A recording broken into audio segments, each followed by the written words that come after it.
Bienvenue dans Tropisme où je reçois Souleymane Bachir Diagne. Vous êtes philosophe, enseignant à l'université de Columbia. Vous êtes de passage à Paris à l'occasion de la publication de ce livre qui vient de paraître aux éditions Présence africaine, L'encre des savants, réflexions sur la philosophie en Afrique. On reviendra sur votre parcours de philosophe, Souleymane. Vous avez publié d'autres livres sur la philosophie, notamment Philosophie en Islam, qui est d'ailleurs réédité ces temps-ci aux éditions Philippe Ray. Et puis vous avez publié des livres sur Bergson, sur de nombreux autres philosophes. Et vous nous invitez dans cette réflexion à finalement s'apercevoir qu'en Afrique, il y a eu beaucoup de philosophes, mais que ces philosophes ne sont pas enseignés à l'intérieur du corpus occidental. Pourquoi ?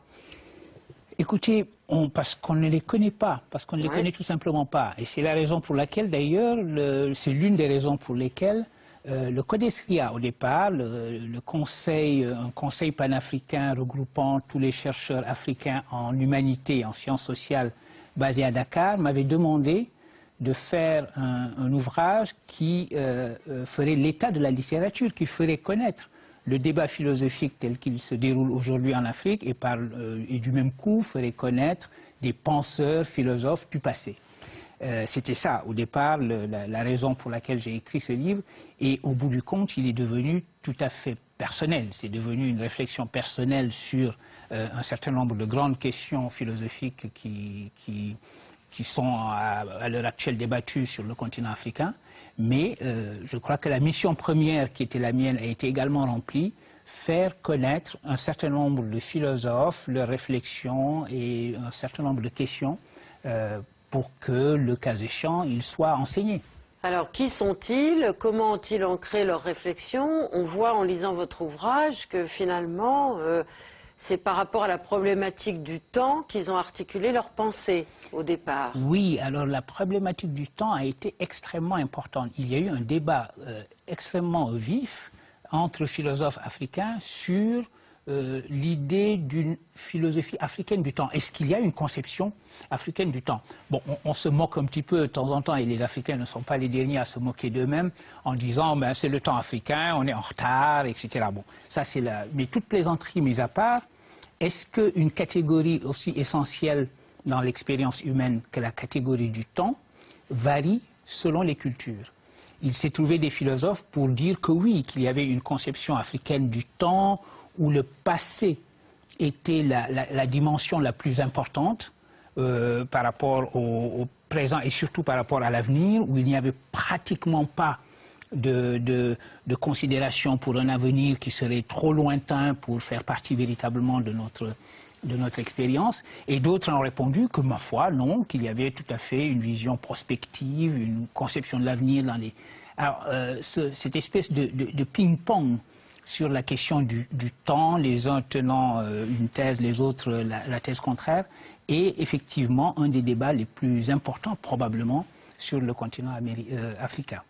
Alors, autre thématique, c'est celle de l'oralité et de l'écriture. Oralité ou écriture. Et on voit, en lisant votre ouvrage, que les deux peuvent faire bon ménage. Absolument. Alors, évidemment, on peut comprendre pour un continent qui a été longtemps appelé, et d'ailleurs de manière péjorative, oui, d'abord, très péjorative, le continent sans écriture, le continent à qui il manquait quelque chose d'aussi fondamental, nous semble-t-il, que l'écriture. D'ailleurs, vous citez Ampateba, notamment. Je cite Ampateba, effectivement, et l'importance qu'il a donnée à la littérature orale, et l'importance qu'il a donnée au livre comme sauvetage paradoxal de la littérature orale. Je dis paradoxal parce qu'en définitive, cette littérature orale, une fois qu'elle est transcrite en livre, meurt comme oralité. Quand un homme meurt, c'est une bibliothèque qui brûle. Voilà, et donc il faut éviter que les bibliothèques brûlent en les transcrivant, mais une fois qu'on les transcrit, justement, ces bibliothèques ne sont plus des bibliothèques orales, elles deviennent des bibliothèques écrites, si je puis dire, et donc elles sont mortes aussi en tant qu'oralité. Alors ça, on comprend donc pourquoi la réflexion sur l'oralité est aussi centrale chez les philosophes africains. Et comment cette pensée de l'oralité sur l'oralité peut-elle se fixer et s'immobiliser dans un corpus par définition qu'on espère éternel? Mais oui, tout le problème de la transmission, parce que dès que vous dites oralité, alors comment est-ce que ça se transmet, comment est-ce que ça se conserve d'abord, et comment faire en sorte que ce qui est dit aujourd'hui et qui n'existe que comme dit précisément, soit encore là dans 3, 4 Comme un maître générations. avec des élèves, au fond. Mais voilà. On en revient aux théories philosophiques de Platon. Exactement, exactement. La philosophie comme art de vivre et comme art de ping-pong oral. Et voilà, et on oublie que Platon, que Socrate, le maître de Platon, lui-même n'a pas écrit. Il a fallu que Platon transcrive les leçons de Socrate, mais Socrate insistait sur la vie, la vivacité, le caractère vivant de la parole. Parce que la parole que l'on échange, la parole qui est en mesure de se reprendre, de revenir sur elle-même, de dire « Ah non, j'ai dit les choses de telle manière, j'aurais dû les dire autrement, etc. » C'est celle-là qui est véritablement porteuse de vérité. Une fois que le texte est écrit, figé, il est pétrifié, il est mort d'une certaine façon. Donc il y a eu traditionnellement dans l'histoire de la philosophie, en tout cas dans le platonisme, cette sorte d'exaltation de l'oralité comme parole vivante. Et en Afrique, ça n'a pas toujours été pris en charge. Non, alors, en tout cas intellectuellement. Non, en Afrique, le discours sur l'oralité... En Grèce, oui, mais pas en Afrique. Voilà, pourquoi? Le discours sur l'oralité en Afrique, au contraire, consistait à dire, ça ne compte pas vraiment. Oui. C'est de la sous-culture, ce sont des histoires que l'on se raconte, on n'est même pas sûr de la stabilité voir du des texte. Contes, voir des contes. À la rigueur, on reconnaissait là une sorte de petite sagesse dans les proverbes, dans les contes, etc. Mais ça n'a jamais été véritablement pris au sérieux. Et par ailleurs, l'autre aspect des choses, c'était de dire, et ça c'est une critique importante évidemment, à laquelle il faut réfléchir, c'était de dire, dans une tradition orale, vous ne pouvez pas avoir de pensée philosophique. Si nous entendons par là, une pensée critique qui fait retour sur elle-même, qui s'interroge, qui se dit... Parce qu'elle bouge sans arrêt. Oui, non seulement parce qu'elle bouge sans arrêt, mais parce qu'en plus, la mémoire serait tellement préoccupée de retenir et de conserver, de fixer, qu'il n'y aurait pas cet effet de distance que suppose une démarche critique. Or, si on regarde les choses dans le détail, on se rend compte qu'il n'en est rien, qu'une littérature orale est tout à fait capable d'être toujours retour sur elle-même.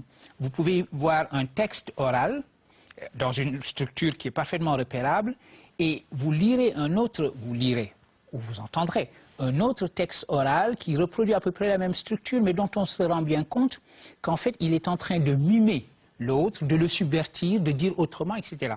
Donc vous pouvez en mettant ensemble, en comparant des récits oraux, vous rendre compte que l'un arrive comme critique du récit oral qui l'a précédé. Et quelles sont les traces de cette culture orale philosophique en Afrique aujourd'hui? Où sont-elles conservées, ces traces? Écoutez, de plus en plus dans les écrits, de gens qui, suivant le mot d'ordre de Ampateba, se disent il y a urgence. Donc c'est un mouvement assez récent du XXe siècle. C'est un mouvement assez récent. C'est au XXe siècle, effectivement, qu'il y a eu cette démarche consistant à dire qu'il faut à tout prix transcrire ces textes pour les sauver de l'oubli. Par ailleurs, ce sont des paroles qui sont encore vivantes finalement, parce que le régime oral ne disparaît jamais, il n'est jamais totalement transcrit dans l'élément de l'écrit. Il y a une vie orale qui se continue.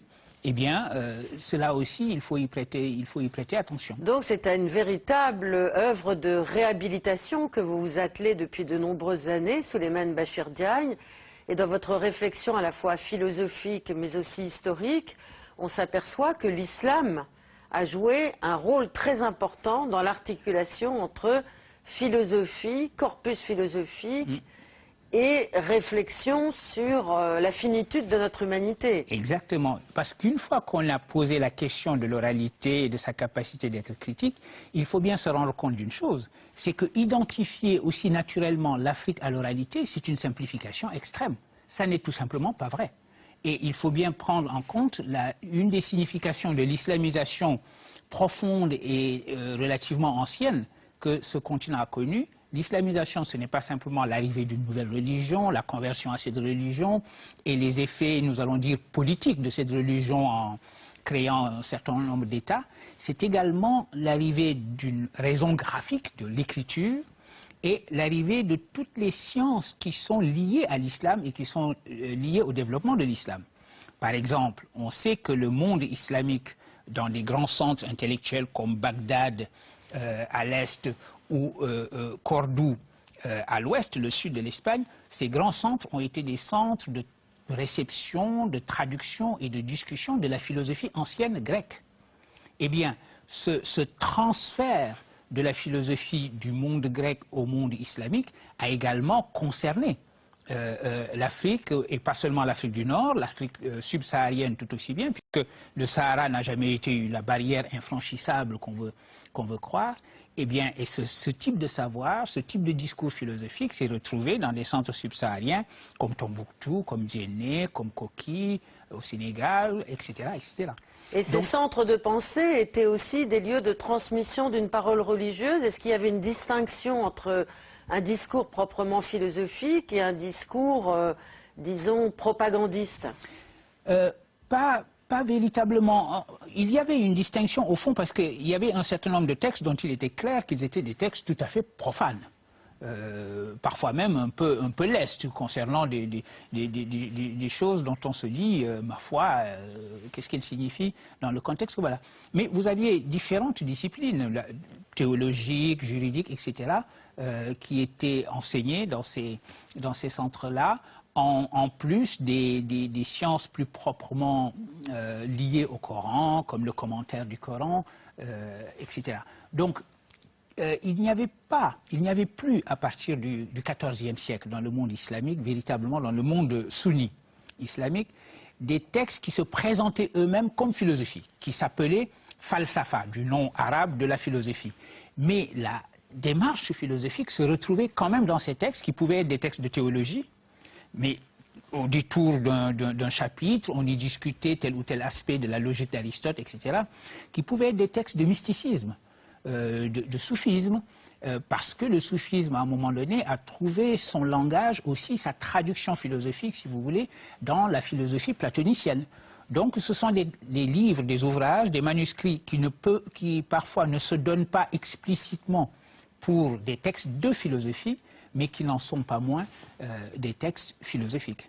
Alors, avez-vous l'impression de faire un travail d'archéologue en nous faisant redécouvrir tout ce corpus philosophique venu d'Afrique? Est-ce que vous avez l'impression qu'il y a un basculement depuis le XXe siècle et depuis la fin du XXe siècle et une coupure entre la religion qui est censée incarner l'islam et la possibilité de la philosophie? Est-ce que vous avez l'impression qu'il y a une instrumentalisation par l'islam d'une certaine philosophie politique? Alors, ou alors d'ailleurs, à l'inverse, on peut dire qu'il y a une instrumentalisation de l'islam par une certaine orientation, une certaine idéologie politique. On peut dire les choses également de cette manière-là, et au fond, malheureusement, c'est probablement plus vrai ainsi.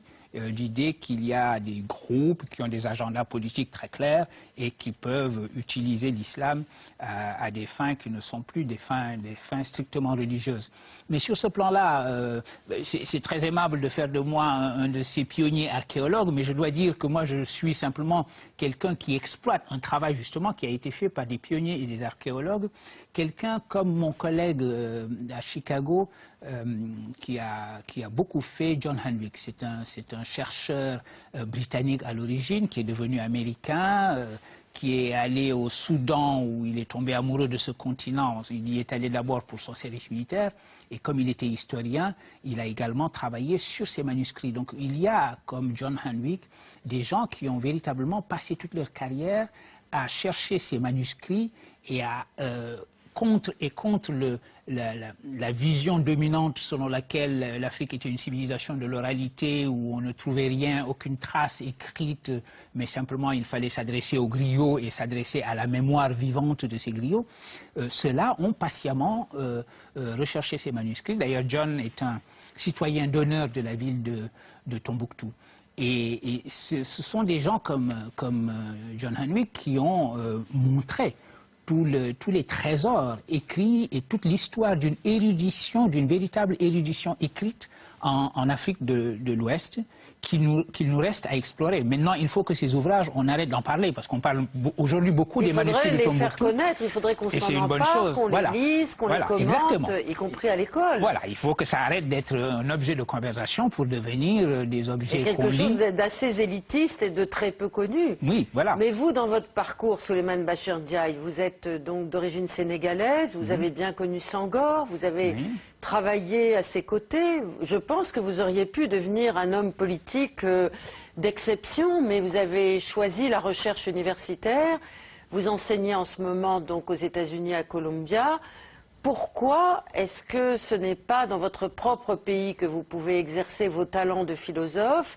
Et pourquoi nous, en Occident et plus particulièrement en France, nous n'arrivons pas à incorporer toute cette réflexion et toute cette importance de la pensée philosophique africaine? Alors, pour ce qui est de mon cas personnel, je dois dire que j'ai longtemps travaillé au Sénégal. Quand j'ai fini mes études ici même en France, je suis rentré au Sénégal avec l'idée de créer deux types d'enseignements dont il me semblait qu'il manquait à notre enseignement philosophique. Le premier, c'était un enseignement de philosophie des sciences, de sociologie des sciences, d'épistémologie. Car au départ, vous êtes un scientifique. Je suis au départ, effectivement, un philosophe des mathématiques et de la logique. Et j'ai créé cet enseignement. Et il me semblait aussi important de créer un enseignement d'histoire de la philosophie dans le monde islamique.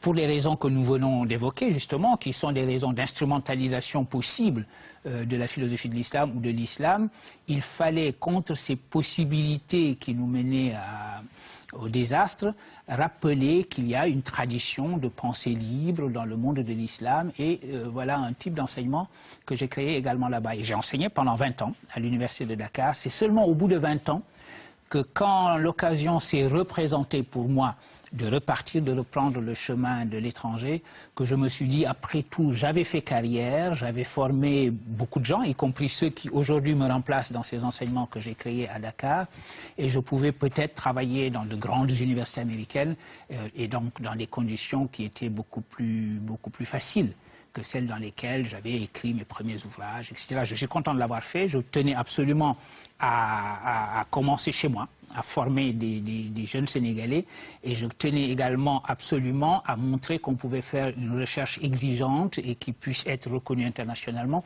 à partir d'un lieu comme une université africaine. Et c'est seulement là que je me suis senti autorisé à repasser l'Atlantique. Alors maintenant, c'est vrai que d'une manière naturelle, probablement, ma destination dans ce cas-là aurait dû être la France, où j'avais fait mes études, où j'ai été engagé dans des circuits de recherche, où j'ai tous mes amis que je retrouve toujours avec plaisir chaque fois que je viens en France. Il faut dire que c'est probablement aussi la structure des universités françaises. C'est une mentalité un petit peu fonctionnaire, ce sont des bons. C'est maintenant que l'université française se rend compte qu'il faut qu'elle s'ouvre davantage, qu'elle ait davantage de flexibilité.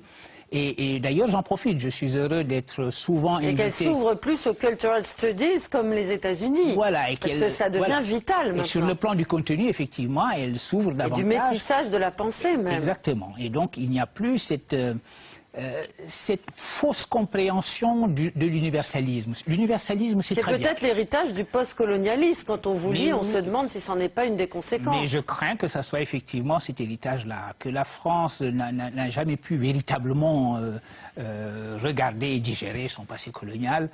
On dit toujours qu'il est temps que les Africains arrêtent de tout mettre sur le compte du colonialisme. Il est aussi temps que de ce côté-ci, on apprenne finalement à vivre avec ce passé colonial, à le digérer. Et en tout cas, vous revendiquez ouvertement de la pensée politique, mais aussi poétique de Léopold Sédar Senghor, et vous ne dédaignez pas non plus les chefs d'État qui ont apporté un nouvel éclat à la possibilité de la démocratie en Afrique. C'est ainsi que dans cet ouvrage, L'encre des savants, vous parlez de Nkrumah et de Nyerere. Oui, oui, oui. Mais je crois que justement, j'ai l'avantage d'écrire avec un recul historique certain, où tous ces grands leaders ont aujourd'hui disparu. Senghor a été très, très discuté. C'est un personnage à la fois admiré, évidemment, et sur le plan politique, qui a fait l'objet de beaucoup de controverses dans ses différentes décisions, qu'il s'agisse de la manière dont il a conduit son pays à l'indépendance, de la manière dont il l'a gouverné, etc. Donc toutes ces controverses-là sont évidemment présentes. J'étais moi-même, j'ai commencé ma carrière philosophique en étant un anti-senghorien, comme beaucoup d'intellectuels sur la gauche, de la gauche sénégalaise et africaine. Mais justement, avec le recul, quand les choses se tassent, je crois qu'on voit davantage la signification historique des personnages auxquels on a affaire. On voit leurs contradictions, et Senghor est le premier à avoir écrit dans une lettre très importante que maintenant j'ai, parce qu'il l'avait adressée à sa biographe américaine qui m'en a fait cadeau il y a quelques années, une lettre où elle lui disait justement, mais vous avez beaucoup de contradictions, et Senghor lui disait de manière tout à fait sage, oui, comme tout le monde, on est toujours plein de contradictions, on va dans des sens absolument contradictoires, et c'est peut-être avec l'âge que les choses arrivent à entrer dans une espèce de symbiose, disait Senghor. Je crois que nous sommes aujourd'hui à ce stade-là, où on peut lire Senghor en se mettant véritablement, pour faire une traduction littérale de l'anglais, en se mettant dans ses chaussures, en voyant les choses à sa manière, et j'ai pensé que je comprenais mieux le personnage dans ses choix politiques, dans ce qu'il cherchait sous la notion de socialisme africain, et qui le rapproche beaucoup de quelqu'un comme Nyerere, cette vision qu'ils avaient d'un socialisme généreux, d'un socialisme éthique, d'un socialisme profondément humaniste, et ce n'est pas un hasard si tous les deux étaient des catholiques fervents. C'est cet esprit socialiste catholique, si vous voulez, qui les a animés tous les deux. Mais où sont les grands chefs d'État en Afrique aujourd'hui qui ont pour ambition de réenchanter le monde ? Mais oui, on a l'impression qu'aujourd'hui, ce sont devenus des gestionnaires. Aujourd'hui, ce qu'on considère comme étant le fin du fin, quand on est chef d'État, c'est d'être un technocrate. On dit c'est un gouvernement. Il n'y a pas qu'en Afrique, hein. Oui, oui, oui, on dit c'est des gouvernements des technocrates, comme si être technocrate, c'était une qualité. Or, il en faut de la vision. On a pu se moquer à un moment donné de Senghor disant l'an 2000, donnant rendez-vous aux Sénégalais en l'an 2000. Évidemment, c'est très facile de dire, mais toutes les promesses de l'an 2000 n'ont pas été tenues. L'an 2000, ce n'était pas ce qu'il avait dit. Mais il avait fait son métier de chef d'État et son métier de poète. Qu'on soit poète ou chef d'État, il y a une manière de faire en sorte de projeter des horizons, de se fixer des horizons et de faire avancer les choses en fonction de la vision et du rêve que l'on a. Technocrate, gérer les choses à la petite semaine, au jour le jour. Et Obama correspond à cette définition, selon vous, ou continue-t-il à porter les espérances aujourd'hui? Alors, Obama en a porté beaucoup. Il faut dire que sa personne même était porteuse d'espoir, parce qu'on n'y croyait pas vraiment, y compris jusqu'au jour de l'élection. Ça a été une véritable révolution, quand même, l'accession à la présidence. Son accession à la présidence. Alors ça, c'est la personne Obama. Il y a également aussi son discours, le propos qu'il incarnait, le propos d'une Amérique qui serait réconciliée avec elle-même après s'être engagée dans la plus longue guerre de son histoire, une guerre qui a été beaucoup discutée puisque les raisons qui ont fait aller en guerre se sont avérées totalement inexistantes, etc. Alors, et un rêve au fond de changer le monde, de changer la perception que le reste du monde avait de l'Amérique, et également de faire en sorte de faire avancer la cause d'une sorte de paix mondiale, d'ailleurs qui a été saluée par son prix Nobel de la paix, qui était beaucoup plus une anticipation. Oui, qui est venu trop tôt, oui. Qui est peut-être venu trop tôt. Mais enfin, c'est un signe de ce que... Alors, évidemment, c'était peut-être trop beau pour être vrai. On n'a pas le sentiment qu'il est, sur toutes ces questions-là, il est véritablement apporté les changements que l'on pouvait attendre. Mais avec le recul également, là, l'histoire dira, le fait qu'il y ait eu une couverture sociale universelle, c'est quand même une avancée importante. Ce qu'il est en train d'essayer de faire sur le relèvement du salaire minimum, c'est une bonne chose. C'est-à-dire que les mesures sociales, c'est maintenant qu'il les engage en mi-deuxième mandat.